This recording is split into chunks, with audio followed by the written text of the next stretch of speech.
Hi hello అందరూ ఎలా ఉన్నారండి? బాగున్నారా? నేను కూడా బాగున్నాను. ఈరోజు నేనైతే కుస్కా చేస్తున్నానండి. ఇది చాలా కలర్ఫుల్గా టేస్టీగా చాలా బాగుంటుందండి. ఇప్పుడు నేనైతే ఒక పాత్రలో నెయ్యి ఆయిల్ వేసి అవి వేడైన తర్వాత ఉల్లిపాయ ముక్కలు బిర్యానీ మసాలా ఉప్పు వేసి వేయించేస్తున్నాను. ఉల్లిపాయ ముక్కలు కొద్దిగా వేగిన తర్వాత పచ్చిమిర్చి పుదీనా వేసి వేయించేస్తున్నానండి.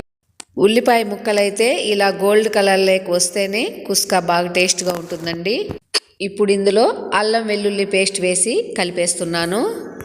మీడియం సైజు రెడ్ కలర్ టమాటాలు అయితే 2 తీసుకొని సన్నగా పొడవుగా కట్ చేసుకున్నాను. అవి కూడా ఇందులో వేసేస్తున్నాను.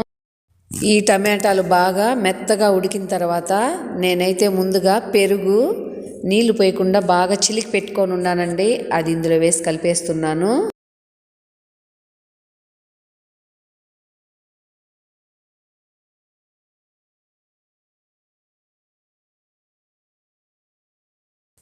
ఇప్పుడు ఇందులో పసుపు కారం ధనియాల పొడి జీలకర్ర పొడి గరం మసాలా చికెన్ మసాలా వేసి కలిపేస్తున్నాను.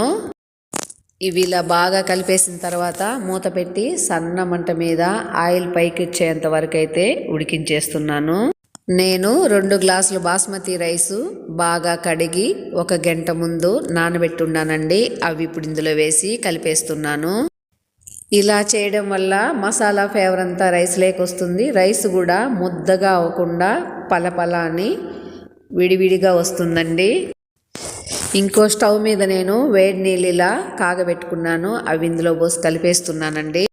ఈ నీళ్లు నేనైతే 2 గ్లాసుల బియ్యానికి 1.25 గ్లాసు నీళ్ళు అయితే పోసి కలిపేశాను.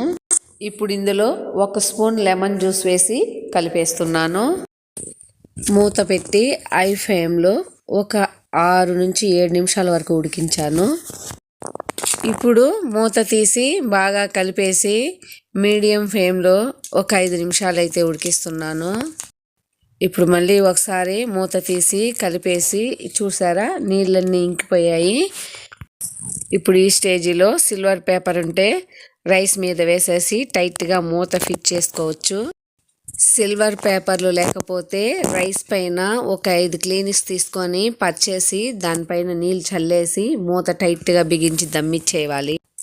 రైస్ దమ్ము బాగా పట్టి చూసారా ఎంత కలర్ఫుల్గా మెతుకు అతుక్కోకుండా పలపలా అని ఎంత బాగా సూపర్గా వచ్చేసిందో.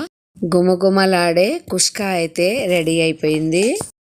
దీనికి సైడ్ డిష్గా నేను చికెన్ కుర్మా చేసి లెగ్ పీసులు ఫ్రై చేశానండి.